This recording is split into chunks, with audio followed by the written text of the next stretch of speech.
Greetings and welcome to the first lecture for the spring semester for ISDS 4120. It was a great day on Wednesday getting a chance to meet all of you for the first time, and I'm looking forward to our next 15 weeks together. So this is the class in Business Data Communications. So what we're going to be talking about over the course of our 15 weeks together is all about networks and how companies use networks. But are networks really that important for companies to use? Why is it so important that you as an ISDS or CS major, why is it so important for you to understand networks? Are they that critical to companies? Sure, they're used to send email and to surf the web, but really are they that crucial to understanding, to really facilitating a company to be successful? What I want to spend the first few weeks of class talking about and really getting you thinking about is why companies put so much time, effort, and capital into investing in their networks. Why are they so important? And is it really about the technology, or is it about something more? So the first 2 or 3 weeks of class, I want you really thinking and analyzing about really not the networks from a technology perspective, but from a business perspective. And the way that we're going to understand it from a business perspective is we're going to use the concept of enterprise architecture. So over the next 2 or 3 weeks, we're going to talk about what enterprise architecture, and we're going to start to really understand why networks are important from purely a business perspective. So what we're going to start with is we're going to start really talking about how is business changing? How has business fundamentally been changed by technology? So if we can understand how technology is really changing companies, then we can really understand why networks play such a critical role.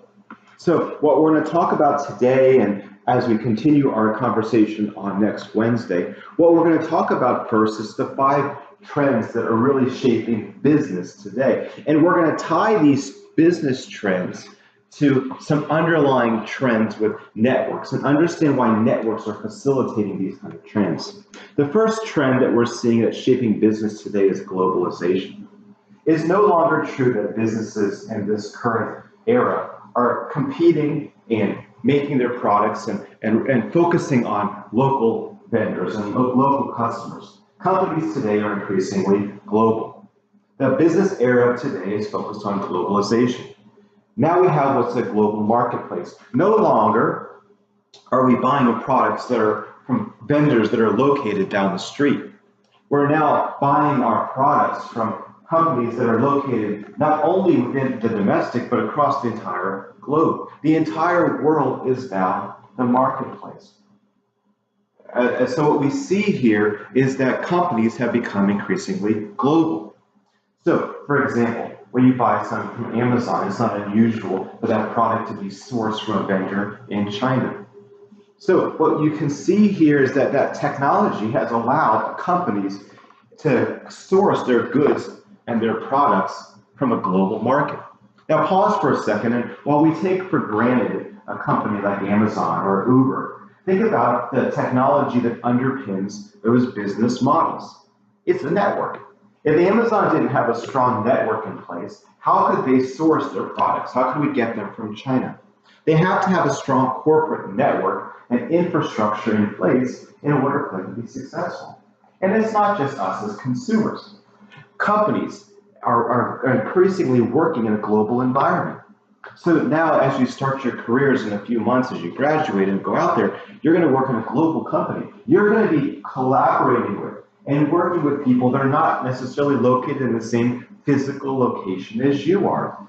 You're going to be working in far-flung teams where they may be working from India and China, not necessarily physically located next to you.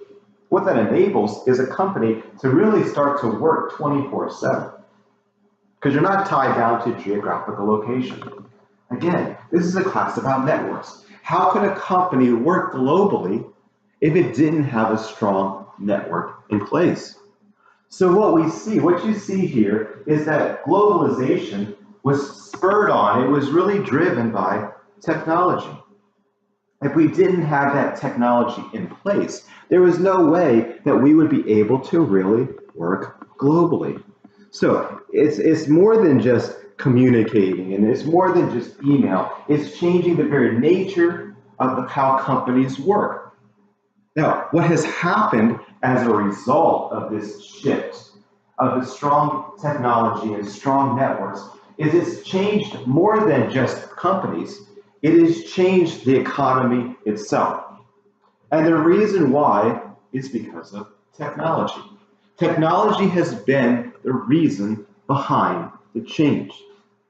So, what has happened over the past 50 years? Now, to really understand this, I'm going to make this a little bit personal. So, I alluded to you yesterday about how I was born in Maryland, raised in Virginia and Florida. But the history behind my family is even further beyond that. So my grandparents were sixth grade educated Hungarian farmers. They were farmers in Hungary, really tilling the land and working the land, and not well educated. So what happened though was it was around the 40s and the 50s, and my dad was actually born in the early 50s. Well, if you think back to history, what's happening in the 50s is the Russians were coming into Hungary during this time, and they were taking over my grandparents' farm. So my grandparents, having a young boy at the time, ended up escaping into Germany. You know, we all know what was happening with Germany and Hitler. So the church came in at the time, and they brought my grandparents and my dad, who was 2 at the time, over to rural Pennsylvania. My dad ended up becoming the first one ever in our family to go to college. I became the first one ever to go to graduate school. What we see though is my grandparents were farmers in Hungary, and my grandmother ended up working as a factory worker in Pennsylvania for Chef Boyardee Pizza. My grandfather was a short haul truck driver. In 2 generations, in 50 years, what we saw was a change in my family, a change from farming and manufacturing to now where I'm standing in front of you with a PhD producing knowledge. It's a shift in 50 years of the economy. So my history of my family reflects what's happened to the broader economy as well. So what's happened over the past 50 years is it used to be that we made tangible items. My grandmother, every day, her job on the line in the factory, her job was to make sure that all the pizza got in the box so it could be shipped for my grandmother to pick up to take to the store. At the end of the day, they could come home and they could say, I made X number of pizzas. I delivered Y number of boxes. It was something tangible. Let's think about the economy today. What we see today is if you think about the business model of a company like Facebook, what tangible product does Facebook make? Well, you're going to say, well, Oculus Rift. But taking that aside, the traditional Facebook model, they don't make tangible products. They make intangible ideas. They create knowledge. So we've seen a shift from the tangible to the intangible over the past 50 years. We've seen a shift from companies growing bigger and bigger and bigger in terms of the physical size of the companies to being different now.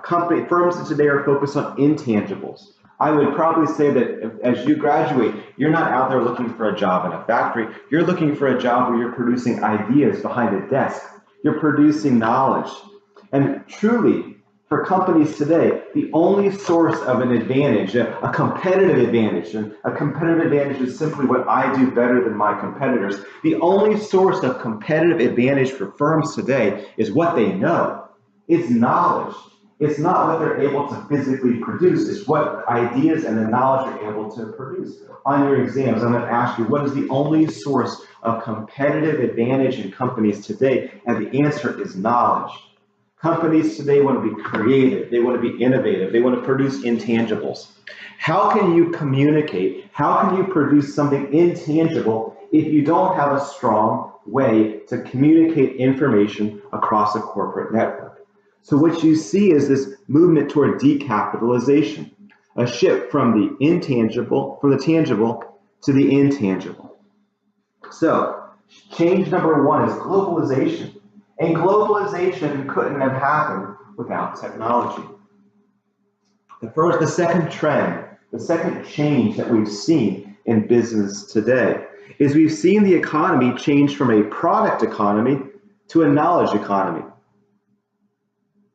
So, just as we alluded, It used to be we made tangible products. That's manufacturing. Now, the driving force of the global economy today isn't manufacturing, it's knowledge. The central and productive and strategic asset for firms today is knowledge.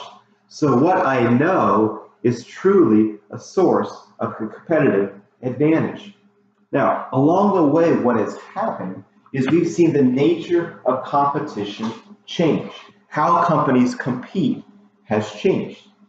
So let me give you an example as we think through this idea.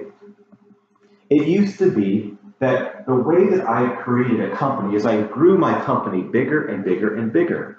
And that was the way that I competed. And as long as my company was bigger than your company, I was able to be successful. Now it's what I know. Well, along the way, there was a change in our market. Let's take a traditional market and let's start to understand how technology has changed that market. And the example that I want you to start to think about is an evolution that we're seeing in real time right in front of us. Over the past 6 months, one of the biggest changes and biggest areas that technology is starting to redefine business was with the Amazon acquisition of Whole Foods. So what happened? Amazon came in and they bought out Whole Foods.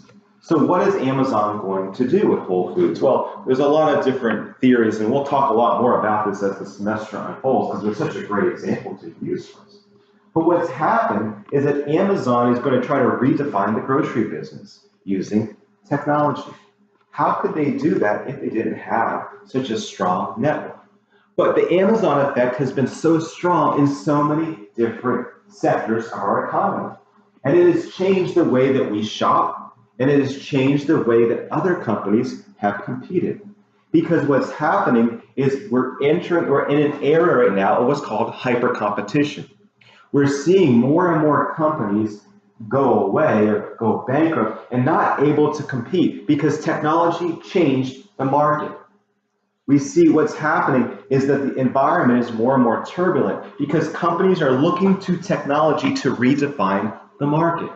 Look at a company like Uber and Lyft, redefining what it means to catch a ride or to ride in a taxi. Look at Airbnb, changing how we think about what it means to go to a hotel and to go on a vacation. Look at how Amazon has changed how we think about shopping. And what we're seeing is companies are increasingly facing competition because what is happening is that technology is changing these markets. Technology is changing how we shop and how we think. If you look at companies like Sears, look at companies like Kmart, if you look at companies like Blockbuster, all of these are examples of how technology radically changed these markets. How could you have done that if you didn't have a strong corporate network? So what's happening is we have a lot of hyper competition. Now, the implication of that is the products that we're consuming have a much shorter product life than they used to. I can give you an example of using a network for that as well. I'm sure all of you are familiar with going into a restaurant, and you go into a fast food place like a Wendy's, and they have those Coke machines. And in these Coke machines, what you do is you walk up and you can fill your cup up with whatever of the 100 and whatever different kinds of Cokes and Coke products that they have there. And so that what that allows you to do is kind of mix and match and make what you want. Now, as consumers, we like this, right? Because it enables you to customize the drink you want. So if you want, for example, I love Coke Zero. So if you want to get a half Coke Zero, half Coke, you can do that without having to special order that. You can make it however you want. Now, that makes sense, right? Well, let's think about this from Coke's perspective, right?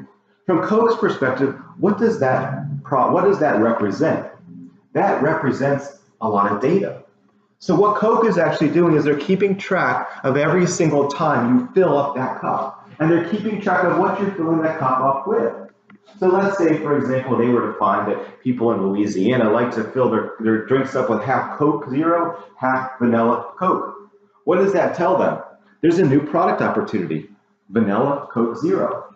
But what if they go to the Northeast and they found that people in the Northeast don't like that they actually would prefer their Coke Zero to be split in half with cherry? So now you have regional variation. Well, guess what? That's what they're actually doing. They're collecting all that data. All that data is going back over the network into Coca-Cola's corporate networks, and they're hoping to use that as new product development that they'll then launch new products. These products then are not going to be necessarily designed to be there for a long time. They're going to capitalize upon the trends that they see in the local markets, a short product life. But they couldn't have done that if that technology, that infrastructure, that network wasn't in place to capture all that data. So we know that technology is changing and our networks are changing competition. They're changing our economy. They're changing you guys as employees. It used to be that you could come out and be just a general business major. That's simply no longer true. If the central and productive asset for a company is what they know, then what they're going to want to hire is people who know very targeted areas of information. So our employees have a very limited target base. So finally, what's happened is all of this technology has enabled us to be more mobile, and so we're increasingly taking ideas from across the globe because we're increasingly more mobile. So we see a big change in the economy. We see a big change that comes down to how networks have ruled the world. They have changed competition. They have changed the economy.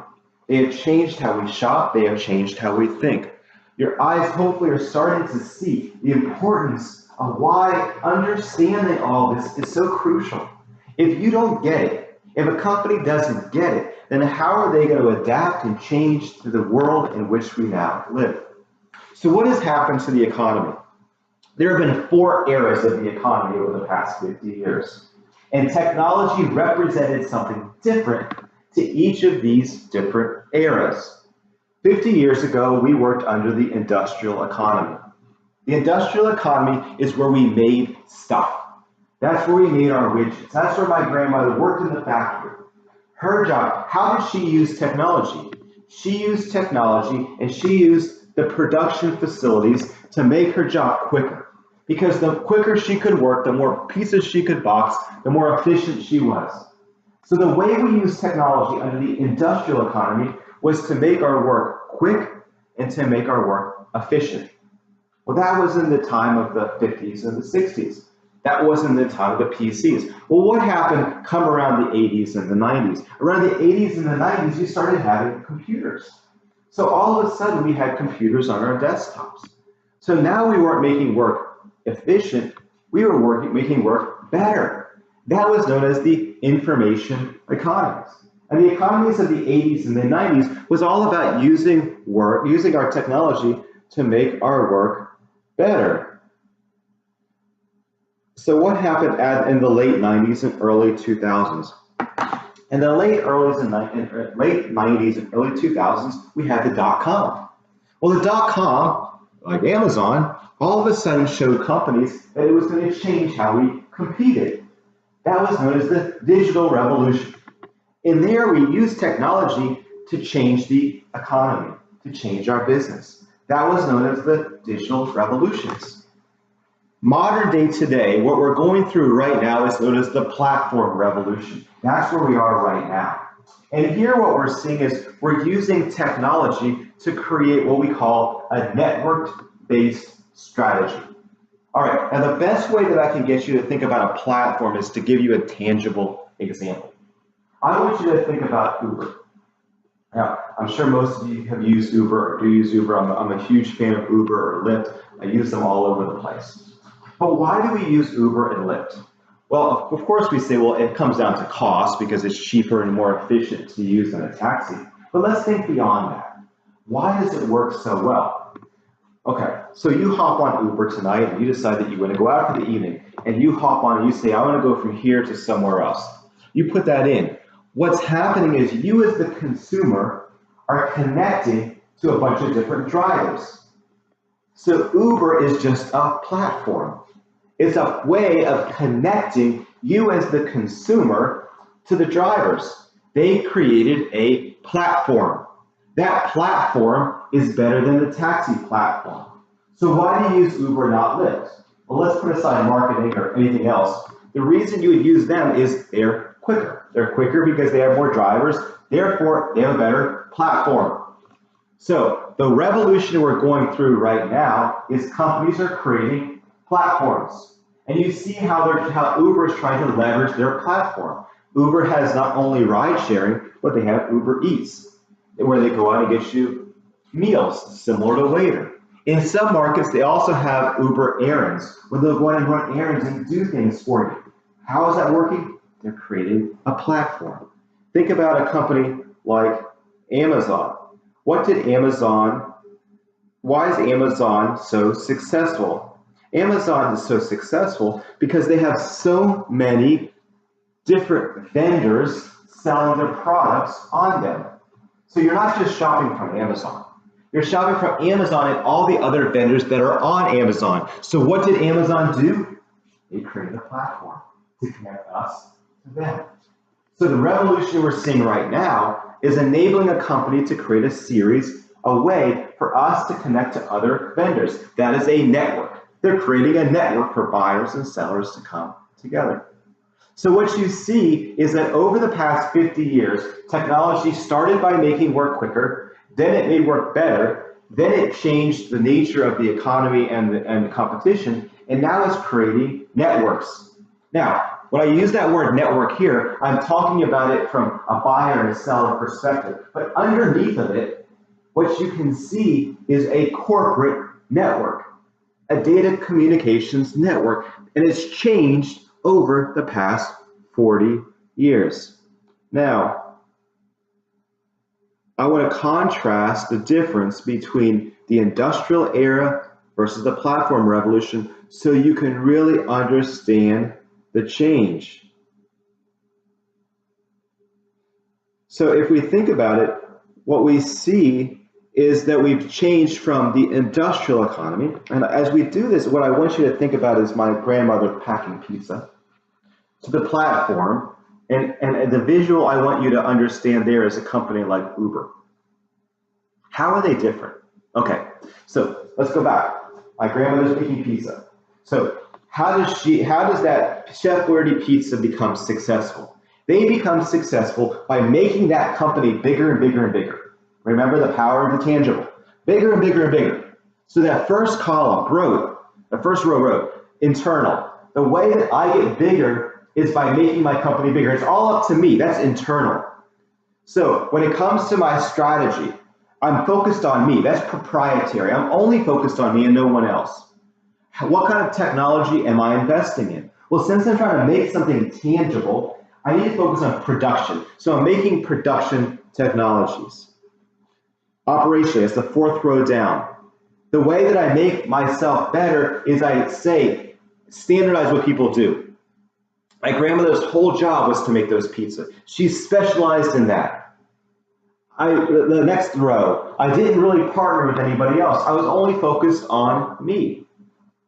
But when I created a management structure, my grandmother had a boss and had a boss and had a boss. There's a lot of hierarchy. There was a lot of people above her. And so I wasn't really focused globally at that time. I was focused domestically because I was just trying to build my business. And so you can see, if you're trying to build a factory, you can imagine it would take a long time. It would take decades for you to really get a competitive advantage. What happened? How did technology change this? How did technology make us more platforms? All right, let's contrast that. Now, I no longer am focused on me. I'm no longer focused on me internally. I'm focusing on sharing. Remember, Uber, that network. I'm sharing economies of scale and scope. I'm building out my network. But you know that those Uber drivers don't work for Uber. Uber's job is to build a better platform. And by building a good platform, more people want to work for that platform. Amazon doesn't buy the companies that sell their products. They create a platform. They're sharing their economies of scale. They're growing because by sharing it, by all working together. So that's more networked. I'm focusing on technologies that capture knowledge, not on production. So we see the fourth row down. Operationally, I'm focused on being innovative. I'm focusing on being collaborating. Externally, I'm focusing on outsourcing and working with other people. So therefore, inside those companies, it's more networked. I'm no longer focusing on competing domestically. Now I'm focusing on competing globally. As a result, what you see is that the length of time it took for these companies to achieve an edge in the market was a lot quicker than it was when I had to make widgets and make pizza. So the old view was I didn't have a network in place. I didn't have these corporate networks in place. So the way that I achieved economies of scale and scope was by myself. And just to review, scale and scope. Scale and scope has to do with the number of products I offer and how big I am. So the way that I did it in the past was by me. I didn't work well with others. I didn't have that strong network to participate with and work together. But now what we see is I need that network. I need the network of people, and I need that technology network because we're all working together. And the way that I get bigger is by getting more people and more companies to work with me. And I want to work with them. Uber tries to lock in the drivers so they don't go to Lyft. Amazon tries to work in small businesses so they don't go to a different platform. It's all about working well together. Now, where does this come from? The way to think about this is what's called Metcalfe's law. So Metcalfe's law says that the value of a network is proportional to the square of the number of connected users of the systems, or n squared. Now, what this means is that in practice, a platform helps smaller companies more than it does bigger companies. In other words, it levels the playing field. So now you have a mom and pop who can sell their product on Amazon, who before could never do that. And so what's happening is you're taking mom and pop and you're elevating them up and allowing them to now compete alongside the big guys. That's why you see, remember hyper competition, you see it now. The reason why is because we have these networks and it's leveling the playing field. It's changing competition. None of this was possible before we had these strong corporate networks in place that allowed us to seamlessly exchange data. All right, so we see technology changed how we compete. Technology changed our economy. Technology has changed the kind of products and services we buy and the products and services we make. But all that's external. What about internal? Technology has dramatically changed how companies work inside as well. Companies now have a different way that they work, that they have practice, that they have operations. Now, what's happening is that companies are digitally connecting with others. Amazon is digitally connecting with all their vendors. It's digitally connecting with us. And it's more than digitally connecting.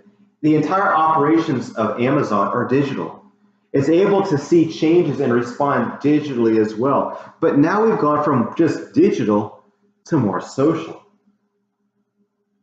So what we see is that companies are now changing how we interact with them as well. Companies are now what we call a social firm. Okay, what does that mean? All right, if you ever have a few spare moments on your time, a funny thing to watch is to go on YouTube and look at Wendy's.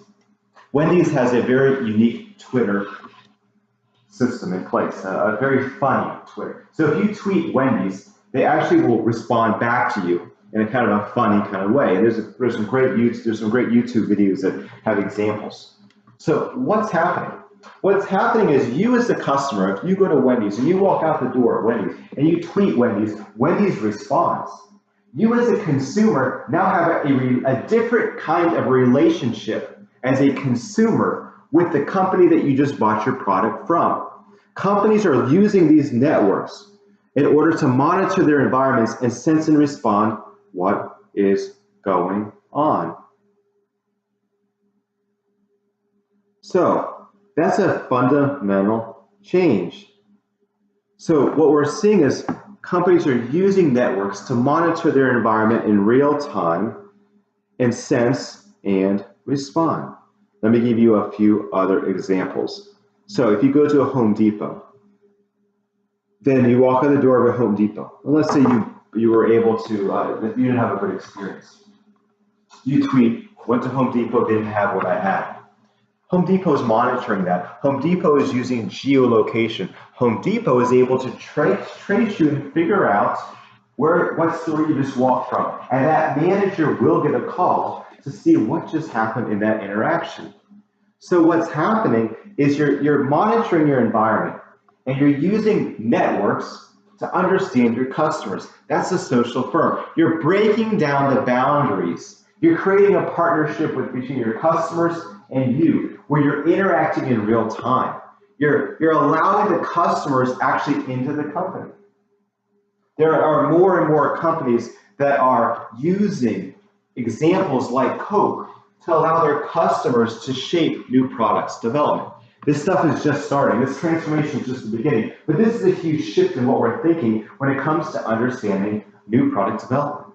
Now we don't use research and development. Now instead, we use our customers and customer feedback in real time to better shape what we are able to create. Again, I ask you, how is that possible without technology? So, the fourth trend we see due to our networks is our change of how our company actually operates. So we said it's changing the way that we are interacting as customers. It's making us more social. But inside of companies, whereas my grandmother worked for a company with a lot of bureaucracy, companies today don't have a lot of bureaucracy. They become flatter. Because what happened is when we put these networks in place, it enabled us to share information. And when we shared information amongst ourselves inside of our company, it enabled us to not need all those layers to make a decision. We became flatter. We found out that hyper competition was so strong that the change was so rapid and we couldn't keep up with it because of the networks. So we shifted, we changed, we made it more flat. In Google today, there's only 2 or 3 levels from the top and the bottom. That's flat. Companies today, it doesn't matter where you are physically located. They are more decentralized. I think one of the reasons why I like to do this format for this class, and meaning streaming over YouTube, is if you really stop and think about it, there are 60 of you in this class, and there's one of me. And so there's been a mentality for so long that in order for you to go to class, that you had to go to Thoreau Hall at 11:30, Monday, Wednesday, and Friday, and listen to a lecture. And that's the only way you could learn.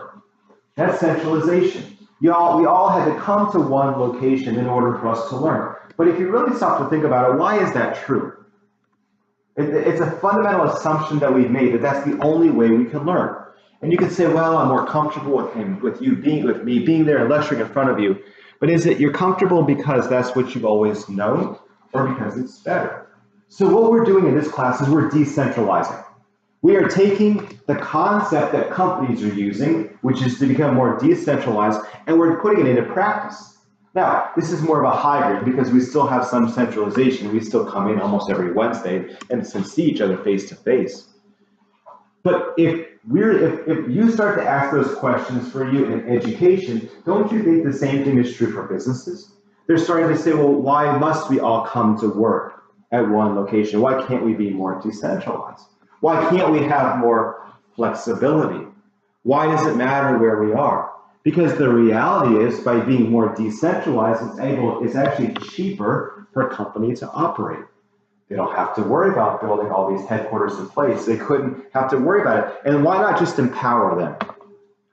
If you think about it, now what I'm actually doing to you is I'm empowering you. I'm saying, I trust you. I trust that you're watching this lecture. I trust that you're going to watch all the lectures over the past next week. I don't have to see you to trust that you're not going to do that. I'm empowering you because I believe that you want to be here and that you want to take this class. I'm empowering you. It enables you to be more collaborative. It allows a shift of thinking. Again, now these sound like shifts that are insignificant. But if you think about it at a deeper level, my grandmother had to go and hop in the car and drive to work every day in order to go to work. My dad, a graduate from Penn State, had to go every day to class to listen to the professor. Now, I'm giving you a choice. 2 generations, 50 years. It's changed education, it's changed business. And it wouldn't be possible without technology. Now, what happened is in the 1930s, businesses created different activities. They said, we're going to come up with, there's different activities that we all do inside of our company. And they call that the Pods de Corbe framework. Let that roll off your tongue. Pods de Corbe. And they said that there are essentially a series of different activities that all companies do. All companies plan, organize staff, direct, coordinate, report, and budget. Those are different activities that all companies did. So what happened though is they said, all right, well, given the fact that we have these different activities, let's create different areas of the company that's responsible for those. That's how we created departments or functional units. So what happened though was this. We had these different functional units, and so today they're called marketing and accounting and IT, all those different functional units. But what happened was all those activities created a lot of complexity. It was hard to coordinate all of that. Not only that, but we had different levels of the company. So hopefully for your management class, you have tactical, operational, and strategic different levels of the organization. So we have different levels of the organization, different functions in the organization, and we had to get all this work done. The problem was it created problems because the operational level, they needed to control the operations. The management level needed to make sure that we were being effective, and the strategic level needed to set strategy. So what we did is we created companies, our manufacturing companies, that had a lot of levels and that had a lot of different areas in them. And then we had to make decisions within that. So what you see is that when we introduced these networks, it broke that down and it enabled us to become flatter and flatter and flatter. Now, Mintzberg says there's a bunch of different type of structures when it comes to how companies operate. He says there's some simple companies, there's a machine bureaucracy, there's professional bureaucracies, there's divisions, and there's adhocracy. The most common today is a division, where we organize our companies into functions, and these functions perform tasks.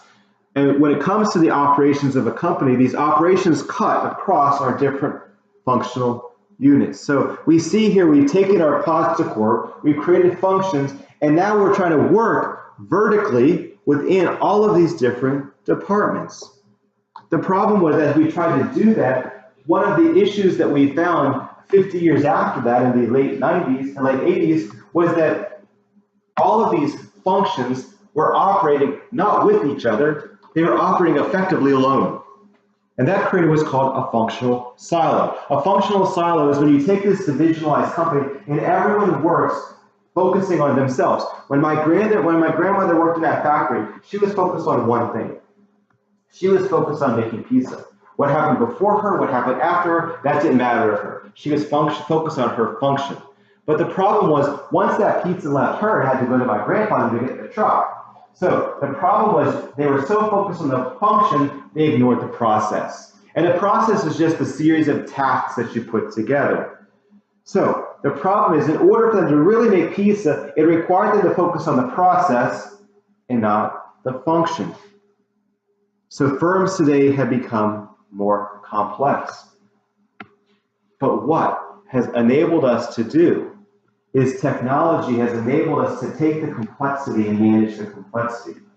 And so what I want you to see from this fourth trend is that companies needed a way to handle that network pressure and to handle their operations. And the way that they did it was by sharing information, because the central and productive asset for firms today is knowledge, and sharing knowledge makes you competitive. And how could you share knowledge across all these vertical and horizontal levels of a company if you didn't have a corporate network? All right, I think that's a good stopping point for this first lecture for the semester. I hope that you enjoyed it. So I want to make a couple of announcements before I end this up. The first is there's nothing else for you to do at this point other than to watch this lecture and enjoy your weekend. Next Wednesday, we'll finish up this first lecture, and after I finish up the first lecture, you're going to fill out the reflections. On Friday, next Friday, we will have the second lecture, and both of those should be live. By next Friday, you will have needed to fill out quiz 1 and both reflections, and remember to keep up with your readings as well. We will see each other in class again on January the 22nd. We'll be back in the classroom again. All right, I hope you have a great 3-day weekend. Enjoy Martin Luther King Day, and I look forward to seeing you again virtually next Wednesday.